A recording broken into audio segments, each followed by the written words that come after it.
요한계시록 18장 1절에서 4절 말씀입니다.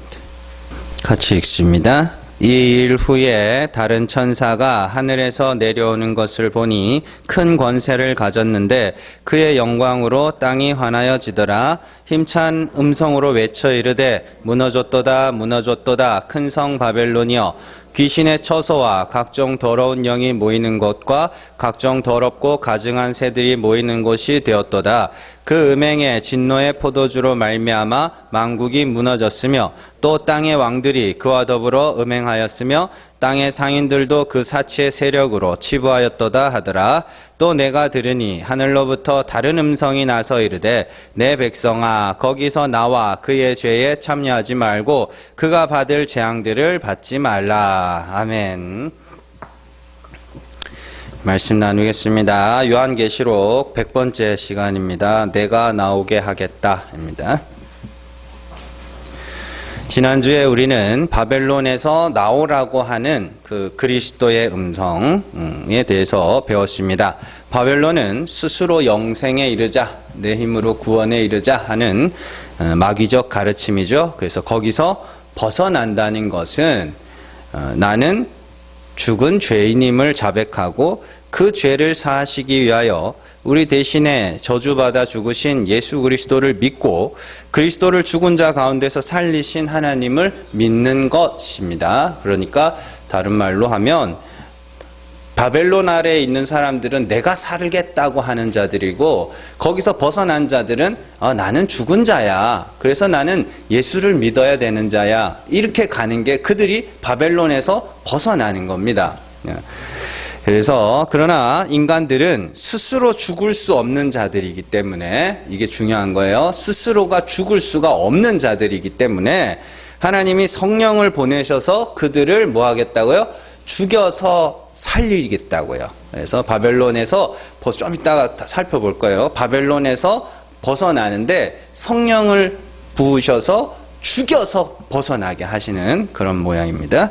성령을 보낸다는 것을 우리는 뭔가 이렇게 특별한 뭐가 뿅 들어오는 그런 것으로 생각하기 쉬운데 성경은 성령을 보낸다는 것을 하나님의 영광의 빛을 비추었다. 혹은 하나님의 계시가 임하였다.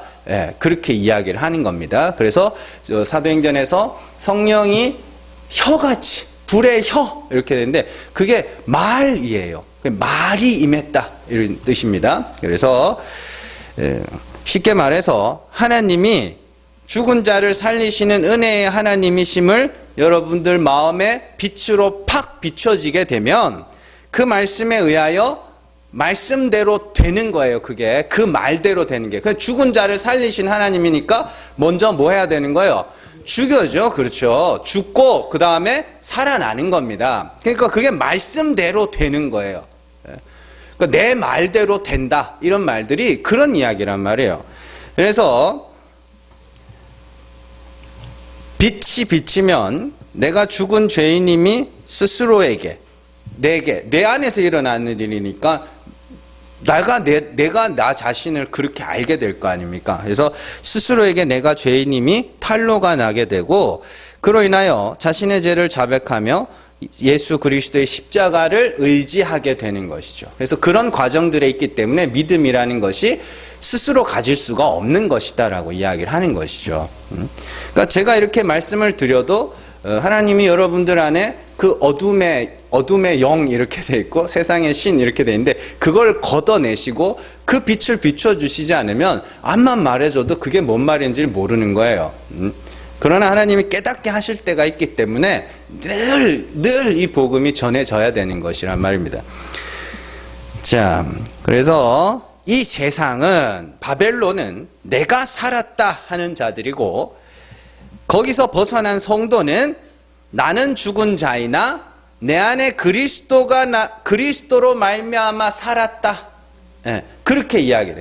나는 죽은 자인데 내 안에 그리스도로 말미암아 내가 살았어. 이렇게 가는 거죠. 갈라디아서 2장 20절 가보세요. 갈라디아서 2장 20절입니다.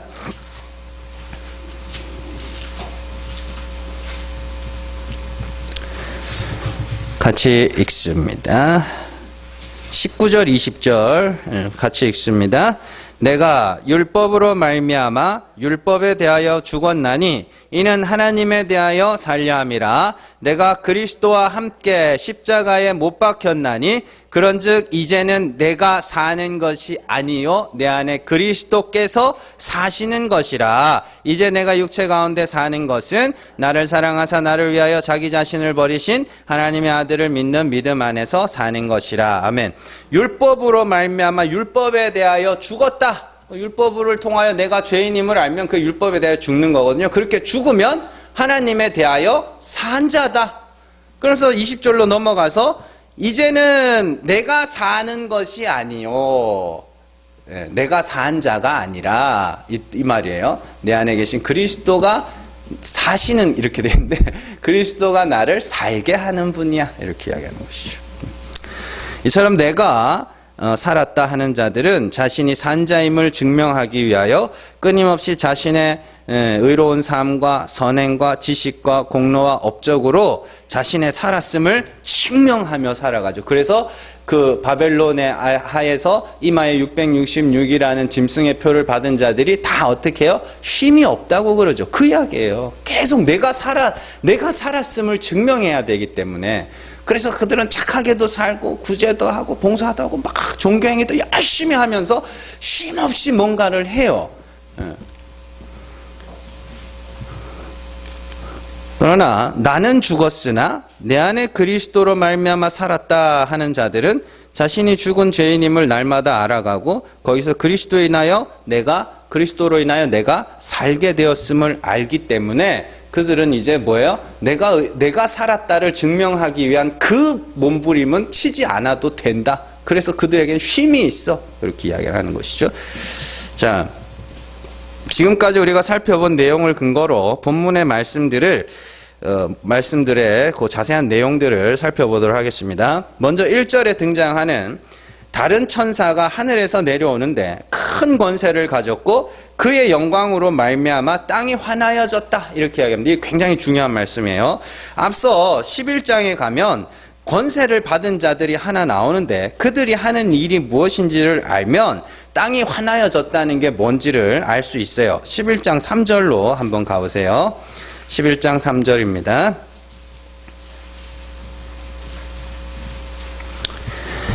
같이 읽습니다. 내가 나의 두 증인에게 권세를 주리니 그들이 굵은 베옷을 입고 1260일을 예언하니라. 하면 하나님께서 그죠? 두 증인, 그리스도와 연합한 성도입니다. 그들에게 큰 권세를 주시는 거예요. 그러자 그들이 1260일 동안 뭐예요? 예언해요. 예언이라니까 뭐 장차 있을 일에 대한 어떤 그런 것이 아니라 그냥 하나님이 어떠한 분인지를 전하는 것, 그걸 예언이라 그래요. 그래서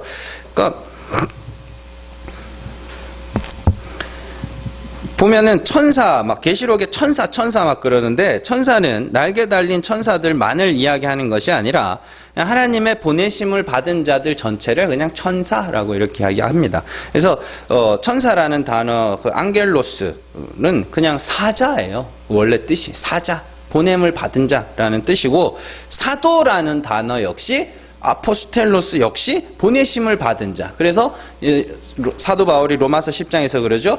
보내심을 받지 아니하였으면 어찌 말하리요. 그 보내심, 누군가가 그 하나님이 어떠한 분이며 그리스도가 어떠한 분인지를 말하러 가는 거예요. 그걸 보내심을 받았다, 그렇게 이야기를 하는 것이죠. 그렇게 하나님의 보내심을 받아 빛을 비추는 자를 사도라, 천사라, 뭐 사자라 이렇게 이야기를 하는 겁니다. 그러나 보내심을 받은 것이 중요한 것이 아니라 그들이 빛을 비추는지 어둠으로 가리는지가 중요한 거예요. 그들이 무슨 말을 하는지, 어떤 하나님을 말하는지, 그게 중요한 거란 말입니다. 쉽게 말해서 설교하는 목사들의 말이 다 빛이 아니라 그 목사가 빛을 말해야 빛을 말하는 목사 아닙니까? 그런 이야기예요. 그러면 다른 천사가 하늘에서 내려와 큰 권세를 가지고 땅을 환하게 비췄다는 것을 성경이 어떻게 이야기를 하는가 한번 살펴보도록 할게요. 고린도 후서로 한번 가보세요. 고린도 후서 4장 3절에서 6절입니다. 고린도 후서 4장 3절에서 6절 말씀입니다. 자, 같이 읽겠습니다. 만일 우리의 복음이 가리었으면 망하는 자들에게 가려진 것이라. 그 중에 이 세상의 신이 믿지 아니하는 자들의 마음을 혼미하게 하여 그리스도의 영광의 복음의 광채가 비치지 못하게 함이니, 그리스도는 하나님의 형상이니라. 우리는 우리를 전파하는 것이 아니라 오직 그리스도 예수의 주 되신 것과 또 예수를 위하여 우리가 너희의 종된 것을 전파함이라. 어두운 데에 빛이 빛이라 말씀하셨던 그 하나님께서 예수 그리스도의 얼굴에 있는 하나님의 영광을 아는 빛을 우리 마음에 비추셨느니라. 이렇게 이야기하죠. 자, 복음이 가리워졌으면 망하는 자들에게 가려진 것이라 그래요. 그러니까 복음, 누군가에게 바울이 전하는 복음은 가려지는데 그들은 멸망받기로 작정된 자들이다, 이렇게 이야기를 합니다. 그런데 그들을 가리는 게 뭐냐? 4절에서 이 세상의 신, 이 세상의 신이 믿지 아니하는 자들의 마음을 혼미하게 하였다 이랬는데, 원어로 보면 그들의 인식을 눈멀게 하였다, 이런 이 말이에요. 그 혼미하게 하였다는 말이 눈을 멀게 하였다.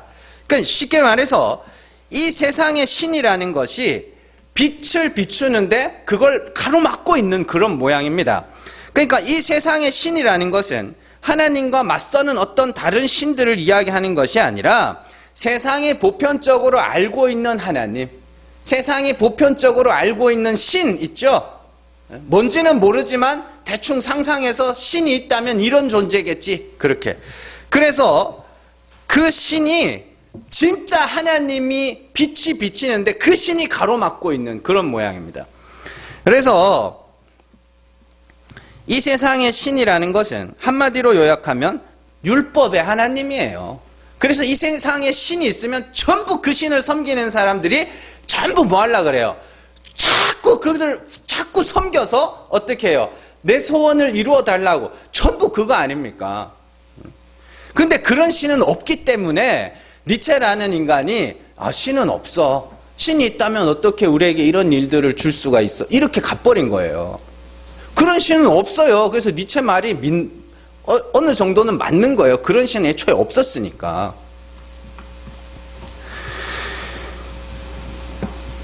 멸망당하는 자들은 하나님을 율법의 하나님으로 알아 은혜의 하나님이라는 빛을 비춰도 그들이 알아보지 못한다. 어려울 거 없어요. 성경에 보면 하나님은 죽은 자를 살리시는 하나님이라고 떡하니 명시되어 있잖아요. 하나님 없는 것을 있는 것으로 부르시는 하나님이라고 떡하니 명시되어 있잖아요. 그러면 그거를 사람들이, 그 세상의 신에 가려진 자들이 그 성경을 읽을 때 하나님은 죽은 자를 살릴 정도로 힘이 많고 능력이 많은 하나님이구나로 읽어버리는 거예요. 그래서 우리 하나님은 죽은 자를 살리신 하나님이신데 이것도 못 해줄까? 이런 식으로 이야기를 하는 거예요. 그게 가려진 자들이 성경을 보는 거예요. 죽은 자를 살리시는 하나님, 그러면 그건 하나님의 속성이에요. 하나님은 항상 그렇게 일하신다.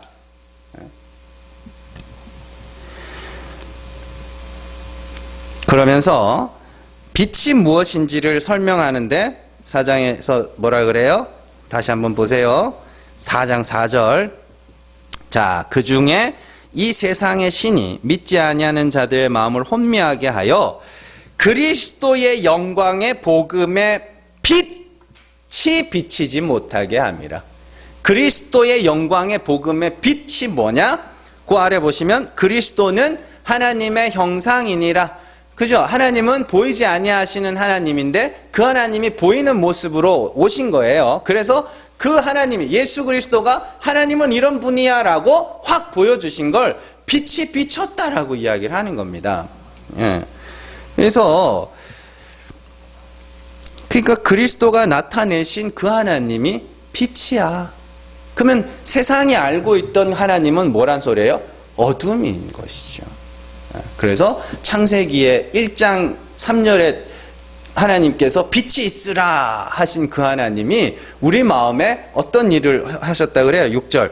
어두운 데에 빛이 빛이라 말씀하셨던 그 하나님이, 그죠? 세상의 신에 장악되어 있던 우리의 마음에 그 어둠이잖아요. 우리의 마음에 어때요? 하나님의 영광을 아는 빛을 비추셨어. 이렇게.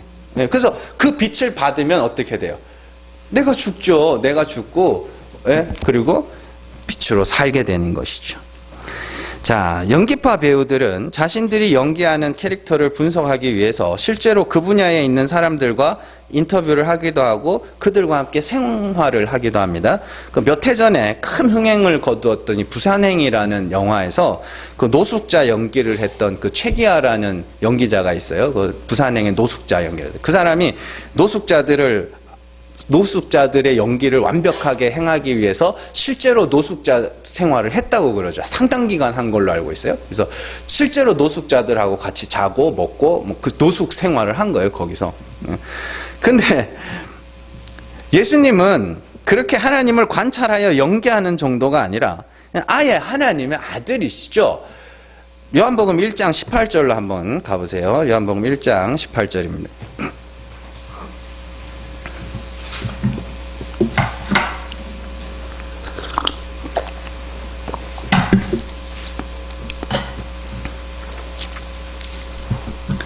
자, 같이 읽습니다. 본래 하나님을 본 사람이 없으되 아버지 품속에 있는 독생하신 하나님이 나타내셨느니라. 그죠? 아버지 하나님을 본 사람이 없는데 아는 사람이 없다는 뜻이에요. 그런데 아버지 품속에 있는 독생하신 하나님, 요한이 예수님을 아버지 품속에 있는 독생하신 하나님이라고 말하는 이유는 예수 그리스도가 하나님이시며 그분이 나타내신 하나님이 진짜 하나님이야. 그걸 진리라 그런다 그랬어요. 참 하나님이라니. 다시 본문으로 돌아와서 천사가 큰 권세를 가졌는데 그의 영광으로 땅이 환하여졌다는 것은 그리스도께서 나타내신 하나님의 영광, 곧 그리스도가 나타내신 은혜와 진리의 하나님이라는 빛이 비쳤다. 그 천사가 와서 그 영광을 확 비추자 어떻게 돼요? 온 세상이 환하여졌다. 그렇게 이야기를 하는 겁니다.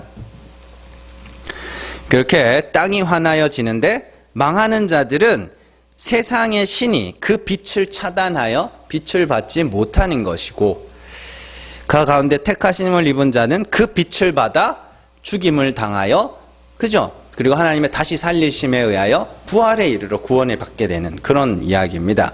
이 세상의 신에 대해서 잠깐 말씀을 드리면, 이 세상의 신이라니까 뭐 제우스나 부처나 바알이나 뭐 하는 이상한 신들을 생각하기 쉬운데요. 이 세상의 신은 창조주 하나님 한 분이에요. 하나님 한 분인데 문제는 그 하나님을 모든 민족과 국가들이 고대로부터 오해하고 있을 뿐입니다. 그 한 하나님을 여러 이름으로 부르고 있는 것일 뿐이란 말이에요. 그래서 고대 설화에서 성경과 유사한 내용들이 등장하는 것은 당연한 거예요. 고대 종교들과 율법과 차이가 없어야 맞아요. 뭔 말인지 아시겠어요? 율법과 종교, 다른 종교의 경전과 율법이 차이가 없어야 맞아요. 왜냐하면 다 같이 한 하나님을 그냥 다르게 인식하고 있는 것일 뿐입니다. 그러니까 쉽게 예를 들면 저라는 사람을 교회에서 만났을 때와 길거리에서 만났을 때와 학창시절에 만났을 때와 뭐 나이가 먹고 나서 만났을 때 사람들이 인식하는 게 다 다를 거 아닙니까? 학창시절에 저를 알았던 사람들은 저거 뭐 이렇게 갈 거고, 이제 교회에서 저를 본 사람들은 우리 목사님 뭐 어쩌고저쩌고 이렇게 다 서로 다르게 인식할 거 아닙니까? 그런 거예요.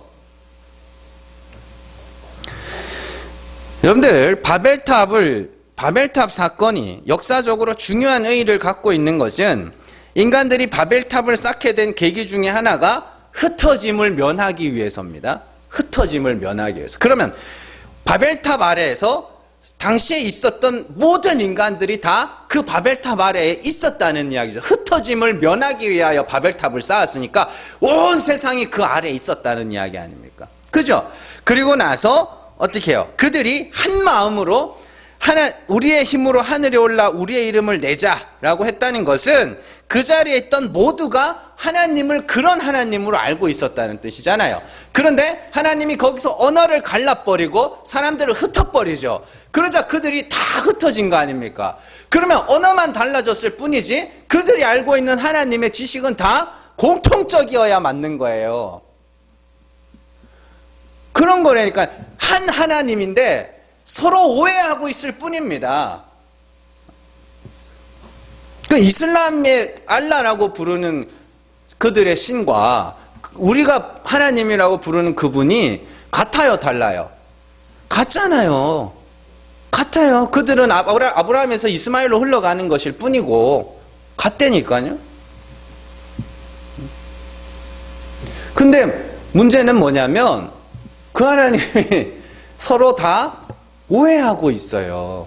오해하고요. 하나님을 다 오해하고 있어요. 그래서 교회에서도 하나님 예? 서로 오해하고 있는 거예요. 하나님을 오해하고 있어요. 다 어둠의 신, 이 세상 신에 장악되어서 하나님은 그런 분일 거야 이렇게 하고 있는데 그 마음이 너무 강해서 고대로부터 자리 잡고 있던 마음이라 빛이 뚫고 들어가지를 못하는데 하나님이 택하신 자들에게는 반드시 어떻게 해요? 그 빛이 뚫고 들어가겠다는 소리예요. 그걸 어두운 가운데 빛이 있으라 라고 이야기를 하는 겁니다. 그래서 다시 고린도후서로 가서 빛이 비친 자들에게 어떠한 일들이 일어나는지 한번 볼게요. 고린도후서 4장 6절에서 11절입니다.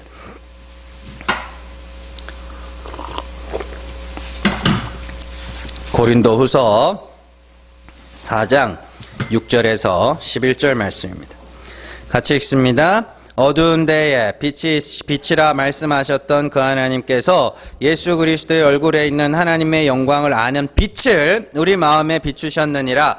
우리가 이 보배를 질그릇에 가졌으니 이는 심히 큰 능력은 하나님께 있고 우리에게 있지 아니함을 알게 하려 함이라. 우리가 사방으로 우겨쌈을 당하여도 쌓이지 아니하며 답답한 일을 당하여도 낙심하지 아니하며 박해를 받아도 버림받지 아니하며 거꾸로 뜨림을 당하여도 망하지 아니하고 우리가 항상 예수의 죽음을 몸에 짊어짐은 예수의 생명이 또한 우리 몸에 나타나게 하려 함이라. 우리 살아있는 자가 항상 예수를 위하여 죽음에 넘겨짐은 예수의 생명이 또한 우리 죽을 육체에 나타나게 하려 함이라. 아멘. 잘 보세요. 그리스도께서 나타내신 하나님의 영광을 아는 빛, 진리의 하나님, 은혜의 하나님, 창조의 하나님, 죽은 자를 살리시는 하나님이 그 빛이 우리 마음에 확 비치자 어떤 일이 생겨요? 심히 큰 능력, 뭐예요? 구원하는 능력입니다. 구원하는 능력이 하나님에게 있고 내게 있지 아니함을 알게 되었다. 그래서 나는 스스로는 구원에 이를 수가 없는 자구나라는 것을 배워가는 것을 그 뒤에 답답한 일을 만나고 사방으로 우겨쌈을 당하고 박해를 받고 거꾸로 뜨림을 당하였다라고 이야기를 하는 거예요. 그러면서 마지막에 뭐라 그래요? 예수의 죽음을 몸에 짊어짐은 그리스도께서 십자가에서 저주받아 죽으셨잖아요. 그래서 내가 저주받아 죽을 죄인임을 날마다 배워가는, 내가 그 죽음을 짊어지는 것은 그리스도의 생명, 그리스도가 저주받아 죽었을 때 하나님이 그를 다시 살려내셨잖아요. 그 예수의 생명이 내게도 나타나게 하려.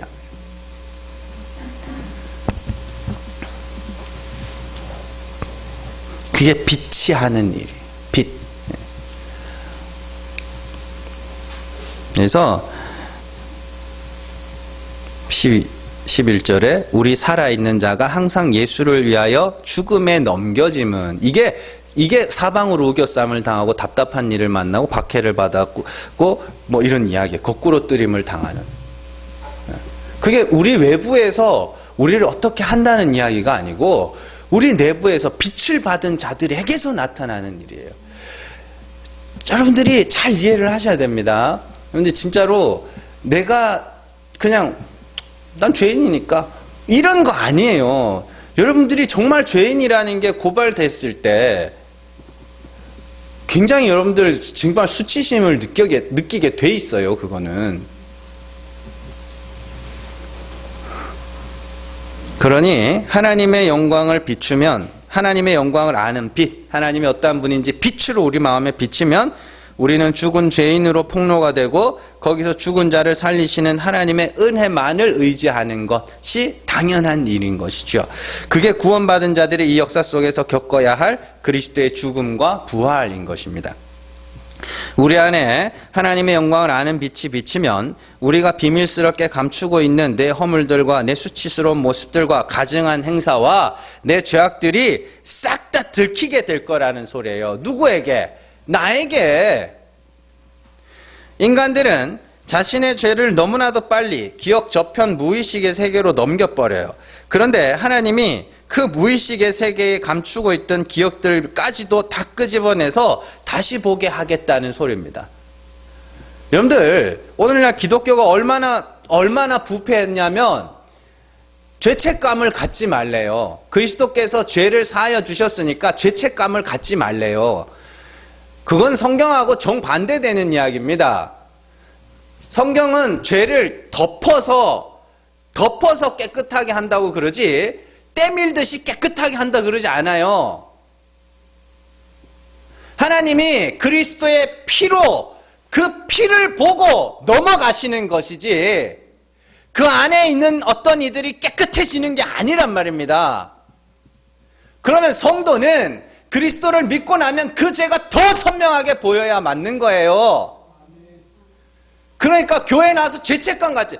아니 사도 바울도 죽기 직전까지 내가 죄인 중에 괴수라고 그 죄책감이 그를 얼마나 억눌러 가지고 내가 사형당할 자처럼 내가 여겨졌다라고 이야기를 하는데 자꾸 잊지 말래요. 여러분도 잊지 않는 게 아닙니다. 하나님은 계속 보여주실 겁니다. 그래서 예수만 의지하고 심히 큰 능력이 내게 있지 아니하고 하나님께 있음을 알도록 하기 위해서요.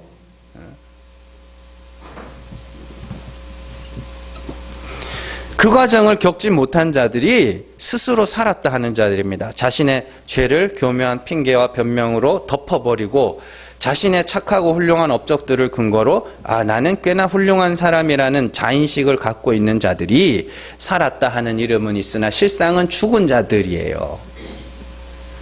그래서 바벨론의 가르침 아래에서는 신랑이신 그리스도와는 분리되는 음행이 벌어지게 되는 것이고, 그거 한번 보세요. 오늘 말씀 그 아래편에 18장 거기 한번 보세요. 7절 한번 보세요. 7절. 같이 읽습니다. 그가 얼마나 자기를 영화롭게 하였으며 사치하였든지 그만큼 고통과 애통함으로 갚아주라. 그가 마음에 말하기를 나는 여왕으로 앉은 자요 과부가 아니라 결단코 애통함을 당하지 아니하리라 하니 이렇게 돼 있어요. 이게 음행이라고요. 다 과부예요. 다 과부예요. 예, 모든 인간들은 다 과부예요. 그래서 그들이 뭐 하는 거예요? 그리스도라는 신랑을 맞아들여야 되는 자들입니다. 그런데 나는 신랑이 필요 없는 뭐라 그래요? 여왕이라 그러죠. 그게 음행이라고요. 다른 게 음행이 아니고. 그러니까 오후 예배 오늘 나오셔야 되는데 그 오후 예배 나오셔야 되는데 아유 정말 그 뭐 올려놔도 잘 보지도 않으시더만요. 조회수 아주 뚝뚝 떨어지던데 좀 보셔요. 참 다 들어놓으면 뼈가 되고 살이 되는 말씀들입니다. 자, 사실 이번 주에 좀 아팠어요. 그래서 막 울었어요. 아파가지고. 그게 이렇게 뭐 예전에는 근육이 아프고 뭐 뼈가 아프고 이런 식이었는데 이 위장이 안 좋은 거예요. 그래서 이렇게 한 3일, 4일을 돌처럼 딱딱하게 굳어 있었어요. 그래서 너무 무서운 거예요. 그래가지고 막 눈물 찔찔 막 흘리면서 기도를 다 하고 그랬는데, 하여튼 있을 때 잘 들으세요. 자, 어쨌든 오늘 우리가 빛이 여러분들 안에 하나님이 비추시면 어떤 일들이 일어나는지 아시겠어요? 빛이 비치면 여러분들의 죄가 선명하게 드러나고 나는 구원에 이를 수가 없는 자구나를 여러분들이 고발당하고 하나님이 은혜로 나를 살려주시지 않으면 나는 마땅히 저주받아 죽어야 될 자구나 이렇게 가야 맞아요. 그게 그러니까 여러분들은 신앙생활을 거듭할수록 여러분들 스스로에게 실망할 일들이 더 많아야 맞아요. 예. 훌륭한 게 가치 있는 자가 되는 게 아니란 말입니다. 그래서 사도 바울이 그리스도를 아는 빛을 보배라 그러잖아요. 그 보배가 질그릇에 담겼다 그러죠. 여러분들, 그릇은요, 그것이 무엇을 담느냐에 따라서 그 그릇의 용도가 결정되는 겁니다. 아무리 고려청자라 그래도 거기서 물 받아가지고 거기다가 배설물을 이래 해놓으면 그걸 뭐라고 불러요? 암만 고려청자라도. 요강이라 그래요. 그런 거예요. 근데 질그릇에 보배를 담아놨어요. 근데 인간들이 자꾸 그 그릇을 어떻게 하려고 그래요? 그 그릇을. 잘 기억을 하셔야 됩니다. 그러니까 뭐 이렇게 가면은 옛날에 일본 사람들이 우리나라 도공들을 많이 잡아갔어요. 그래서 일본에서도 도자기 문화가 그것 때문에 발달하게 된 거거든요. 그래서 그 도공들이 와서 일본 사람들이 제일 이해를 못했던 게 뭐냐면 도공들이 자꾸 그릇을 깨는 거예요. 마음에 안 든다고. 그 뭐라도 담으면 될 거 아닙니까, 거기에. 그러니까 여러분들이 작품이 되는 게 아니고 여러분들 안에 있는 그 빛, 그 하나님이 작품이 돼야 되는 거예요. 그게 돋보이도록 하기 위해서 그 질그릇에다 담아 놓는 거란 말입니다. 그래서 비싼 식당들 있잖아요. 비싼 식당. 진짜 요즘에는 세상이 좋아져가지고 참 한번 생전 가볼 일 없는 식당도 이렇게 간접 체험을 할 수 있더만요. 비싼 식당들에 가면 접시를 같은 걸 쓰는데 음식을 돋보이도록 하기 위해서 접시들이 별로 안 이쁜데 그게 엄청 비싸요. 그런 일이 있는데 그런 거예요. 그리스도가, 하나님의 은혜가 여러분들을 통하여 하나님의 은혜가 돋보여야 되는 거예요. 그래서 성도들이 뭐 저런 인간이 다 있어? 라는 그런 소리도 들을 일이 생기는 거예요. 왜요? 저런 인간을 구원하시는 그 하나님, 그렇게 살려는 건 아니고. 자, 우리가 구약의 두 가지 말씀을 통해서 바벨론에서 벗어나는 이야기를 한번 살펴보도록 하겠습니다. 창세기 6장으로 한번 가보세요. 창세기 6장 1절에서 4절입니다. 창세기 6장 1절에서 4절.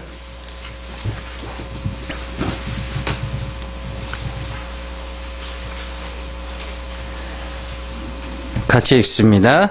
사람이 땅 위에 번성하기 시작할 때에 그들에게서 딸들이 나니 하나님의 아들들이 사람의 딸들의 아름다움을 보고 자기들이 좋아하는 모든 여자를 아내로 삼는지라. 여호와께서 이르시되 나의 영이 영원히 사람과 함께하지 아니하리니 이는 그들이 육신이 됨이라. 그러나 그들의 날은 120년이 되리라 하시니라. 당시에 땅에는 네피림이 있었고 그 후에도 하나님의 아들들이 사람의 딸들에게로 들어와 자식을 낳았으니 그들은 용사라 고대에 명성 있는 사람들이었더라. 아멘. 잘 보세요. 여기서 여호와의 영이 영원히 사람과 함께하지 아니하리라. 그럼 여호와의 영이 영원히 사람과 함께하지 아니하리라는 그 말이 우리가 지금까지 어떤 그런 귀신이나 혼백 사상 이런 생각으로 생각했지만 이게 뭐냐면 내가 더 이상 빛을 비추지 않겠다는 이야기예요. 하나님을 모르는 자들. 그래서 육이 되어버리면 하나님을 전부 오해하고 있는 상태잖아요. 하나님을 잘 모르고 있는 상태. 그러니까 그들이 어떻게 돼요? 용사가 되고 유명한 자가 되고 네피림 큰 자가 되죠. 하나님을 모르는, 하나님을 오해하는 영이 없는 자들, 육이 되어버린 그 하나님과 관계없는 자들, 참 하나님을 알지 못하는 자들, 어두움에 사로잡혀 있는 자들 다 같은 이야기입니다. 그러자 그들이 어떻게 해요? 스스로 하나님 앞에 큰 자로 서게 되더라. 10장으로 가보세요. 10장 8절에서 10절.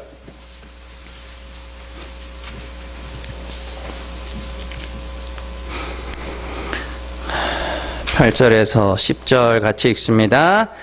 구스가 또 니므롯을 낳았으니 그는 세상의 첫 용사라. 그가 여호와 앞에서 용감한 사냥꾼이 되었으므로 속담에 이르기를 아문은 여호와 앞에 니므롯같이 용감한 사냥꾼이로다 하더라. 그의 나라는 시날 땅의 바벨과 에렉과 악갓과 갈레에서 시작되었으며, 이 니므롯은 바벨론의 왕입니다. 근데 그 바벨론 왕의 상태가 어때요? 여호와 앞에 용감한 사냥꾼. 그게 하나님이 이렇게 대단히 이렇게 하나님 인정하실 만한 용사가 되었다는 그런 이야기가 아니고, 이게 지금 뭐냐면 육이 되어버린 하나님의 영이 떠난 홍수 이전의 그 모습이 니므롯에게서 나타났다는 이야기. 그 바벨론이에요. 11장 4절 같이 읽습니다. 또 11장 4절 같이 읽습니다. 또 말하되 자 성읍과 탑을 건설하여 그 탑 꼭대기를 하늘에 닿게 하여 우리 이름을 내고 온 지면에 흩어짐을 면하자 하였더니, 보세요. 니므롯은 홍수 이후에 여호와 앞에 사냥꾼. 그죠? 이게 뭐냐면 유명한 자잖아요. 속담이 생길 정도면 그가 유명한 자라는 소리입니다. 용사가 다스리는 시날 땅에서 바벨탑이 세워졌다는 것은 온 세상이 니므롯을 따랐다는 이야기입니다. 앞뒤로 그러면 한번 보세요. 홍수가 있고 홍수와 노아가 있고, 그 홍수 이전에 모든 인간들이 용사요 유명한 자로, 그죠? 홍수 이후에도 니므롯을 따르는 온 세상이 용사와 유명한 자요. 그러니까 바벨론 그 사이에 누가 있는 거예요? 노아가 있는 그런 모양이에요.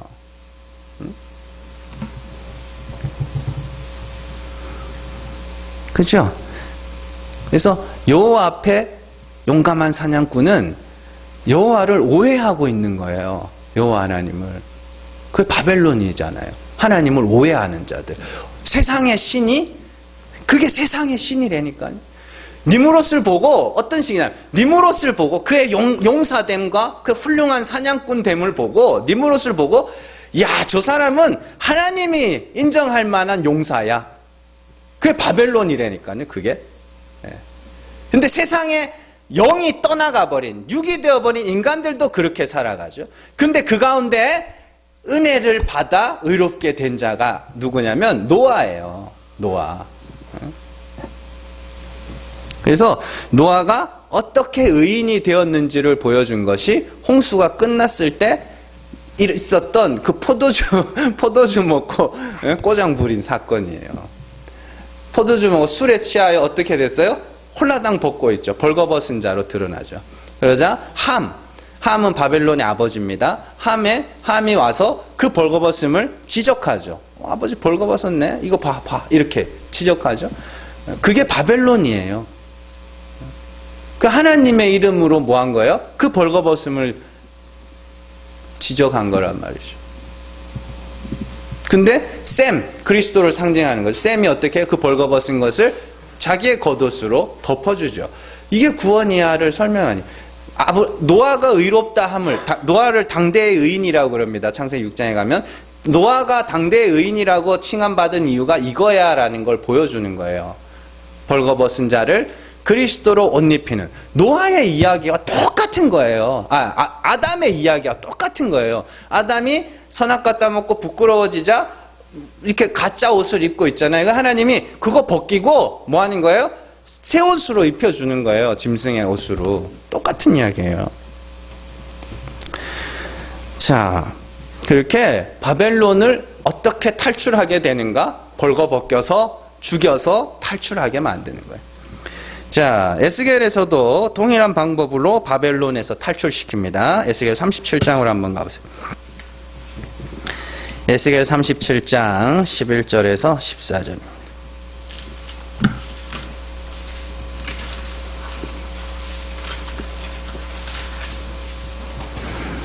같이 읽습니다. 또 내게 이르시되 인자야 이 뼈들은 이스라엘 온 족속이라 그들이 이르기를 우리의 뼈들이 말랐고 우리의 소망이 없어졌으니 우리는 다 멸절되었다 하느니라. 그러므로 너는 대언하여 그들에게 이르기를 주 여호와께서 이같이 말씀하시기를 내 백성들아 내가 너희 무덤 문을 열고 너희로 거기에서 나오게 하고 이스라엘 땅으로 들어가게 하리라. 내 백성들아 내가 너희 무덤 문을 열고 너희로 거기에서 나오게 한즉 너희는 내가 여호와인 줄을 알리라. 내가 또 내 영을 너희 속에 두어 너희가 살아나게 하고 내가 또 너희를 너희 고국 땅에 두리니 나 여호와가 이 일을 말하고 이룬 줄을 너희가 알리라. 여호와의 말씀이니라. 아멘. 하나님께서 에스겔에게 마른 뼈의 환상을 보여주십니다. 그리고 그 환상을 해석한 게 우리가 읽은 말씀이에요.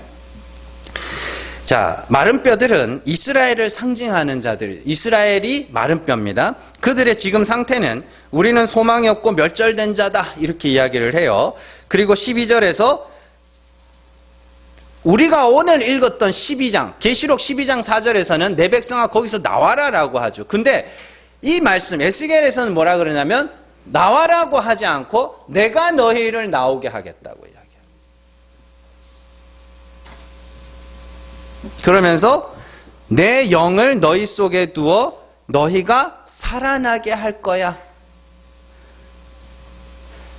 그러면 하나님이 그들을 마른 뼈와 같이 되도록 놔두신 이유는 하나님이 살리시기 위함이라는 뜻이죠. 그래서 하나님의 영이 그들에게 주어 어떻게 살아나는가 한번 보세요. 36장 그 앞장이죠. 앞장 26절에서 27절 자주 읽었던 말씀인데 26절 27절 같이 읽습니다. 또 새 영을 너희 속에 두어 새 마음을 너희에게 주되 너희 육신에서 굳은 마음을 제거하고 부드러운 마음을 줄 것이며 또 내 영을 너희 속에 두어 너희로 내 율례를 행하게 하리니 너희가 내 규례를 지켜 행할지라. 아멘. 31, 32절 같이 읽습니다. 그때 너희가 너희 악한 길과 너희 좋지 못한 행위를 기억하고 너희 모든 죄악과 가증한 일로 말미암아 스스로 믿게 보리라. 주 여호와의 말씀이니라. 내가 이렇게 행함은 너희를 위함이 아닌 줄을 너희가 알리라. 이스라엘 족속과 너희 행위로 말미암아 부끄러워하고 한탄할지어다. 아멘. 어떻게 살리냐면 성령을 부으셔서 어떻게 살려요? 죽여서 살려요. 죄를 알고 허물을 알고 가증한 행위를 보고 스스로 밉게 보이게 해서 죽여서 살리겠다는 소리예요. 하나님은 벌거벗기신 후에 하나님의 것으로 입히시는 분이고 죽이신 후에 하나님이 살리시는 분입니다. 그러나 바벨론은 또 이 세상은 내가 옷을 지어 입어야 되고 내가 살아야 한다고 가르칩니다. 율법의 하나님으로 아는 자들은 내가 의로워져야 되고 내가 거룩해져야 되고 내가 경건해져야 한다고 가르치고 은혜의 하나님으로 아는 자는 나는 불의한 죄인이나 그리스도가 나를 의롭게 하신다 하고 나는 부정한 자이나 그리스도가 나를 거룩하게 하신다 하고 나는 불경건하나 그리스도가 나를 경건하게 하신다. 그렇게 말하는 거예요. 그 둘이 살아가는 모습은 눈에 보이는 모습은 별로 차이가 없어요. 그러나 어떤 이들은 무조건 결론이 나로 나게 돼 있어요. 뭘 하든지 간에 나예요. 뭘 하든지 간에. 그러나 빛을 받은 자들은 무슨 일을 하든지 그 결론은 그리스도와 하나님의 은혜로 나게 돼 있습니다. 그 차이예요. 심지어 어둠 가운데 있는 자들은 이 진리의 복음을 들을 때에도 자기의 죄로 자기를 자랑하는 자들. 뭔 말인지 아시겠어요? 고린도전서에 가면 나옵니다. 예를 들어서 로마서에서 4장에서 사도 바울이 그러죠. 죄가 더한 곳에 은혜가 더욱 넘쳤다. 그러니까 사람들이 그 말을 받아서 그러면 은혜가 넘치기 위해서 내가 더 많은 죄를 지어야 되겠네. 요 새끼들이 어두움들이에요. 뭐 하려고? 내가 은혜를 많이 받았다는 걸 자랑하려고.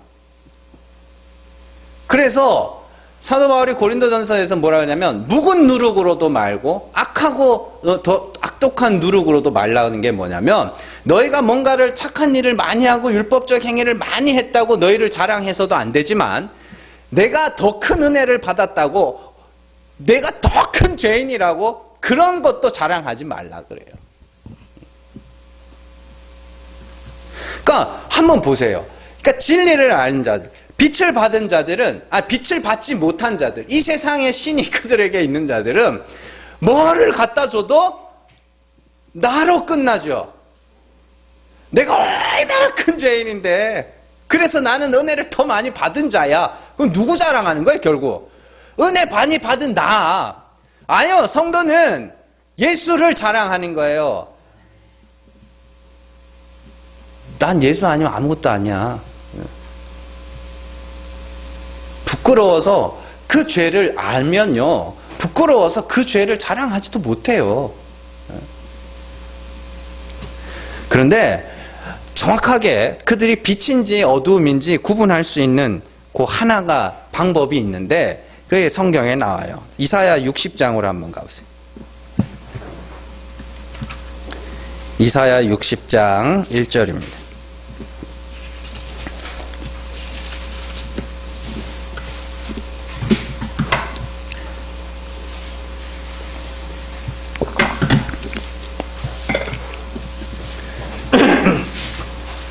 (1절에서) (3절) 같이 읽습니다. 일어나라, 빛을 발하라. 이는 내 빛이 이르렀고 여호와의 영광이 내 위에 임하였음이니라. 보라, 어두움이 땅을 덮을 것이며 캄캄함이 만민을 가리려니와 오직 여호와께서 내 위에 임하실 것이며 그의 영광이 내 위에 나타나리니 나라들은 내 빛으로 왕들은 비치는 내 광명으로 나오리라. 아멘. 이건 예수 그리스도에 대한 이야기입니다. 1차적으로 예수 그리스도께서 오셨을 때 성경이 뭐라 그래요? 빛이 오셨는데 어둠이 못 알아봤다 그러죠. 그러니까 온 세상이 어두움일 때 그리스도께서 홀로 빛으로 오셔서 참 하나님이 어떠한 분인가를 나타내신 거예요. 그래서 그리스도께서 오실 때 성령이 세례받고, 그죠? 죽음을 상징하는 겁니다. 그리스도께서 세례받고 올라오실 때 빛이 임하는 거예요. 성령이 그에게 임하는 거예요. 그때로부터 빛을 전하기 시작하는 거죠. 자, 마찬가지입니다. 일어나라, 빛을 발하라. 이는 내 빛이 이르렀고. 그러니까 빛이 이르러야 뭐 하는 거예요? 비출 거 아닙니까? 그리고 그 빛이 비추어질 때 나라들, 택하신 나라들, 택하신 왕들, 그들은 빛으로 뭐 한다고요? 나올 거라 그러죠. 그러면 그들이 빛으로 나왔어요. 그럼 이제 뭐 하겠어요? 똑같이 빛을 받았다며요. 그럼 또 똑같이 빛을 비추는 거예요. 하나님은 죽은 자를 살리시는 하나님입니다. 하나님은 은혜의 하나님이에요. 하나님은 창조하셨듯이, 없음에서 있음을 창조하셨듯이 하나님 우리를 없음으로 낮추신 후에 있음으로 만들어주시는 분이에요. 그렇게 그걸 말하는 자들이 빛이에요. 그게. 잘 기억하시고, 심히 큰 능력은 내게 없고 하나님께 있음을 잘 배워가시고, 그리고 그 빛을 여러분들이 이제 탁 깨달았으면 이제 세상을 환하게 하는 자. 그죠? 그래서 예수님 뭐라 그래요? 등경에 불을 비춰가지고, 그게 이제 성전에 있는 이야기거든요. 그거 어떻게 말 아래 두겠니? 그럼 비춰야 되는 거지. 그러니까 뭐, 그걸 전부 다 우리의 착한 삶으로 많은 사람들을 시켜줘야 되는데, 이렇게 해석을 하는데, 그게 아니라, 빛이 임하였으니, 너희 마음에 빛이 임하였으니, 그 빛이 어떻게 말 아래에 있을 수가 있어? 그 말이라는 게 뭐냐면, 그 단지라는 단어예요. 어떻게 그 빛이 너희 안에 비밀처럼 이렇게 딱 네 혼자만 알고 있을 수가 있어? 그건 등경 위에서 세상을 비추라고 준 거지. 그리고 빛이 하나씩 하나씩 꺼져가면 어떻게 되는 거예요? 이제 끝인 거예요. 잘 기억하시고, 그 빛을 받아, 그 빛을, 그 말을 받아서 그 말대로 되고, 그리고 나서 그 빛을 비출 수 있는 여러분들 되시기를 주님의 이름으로 축원합니다. 기도하겠습니다.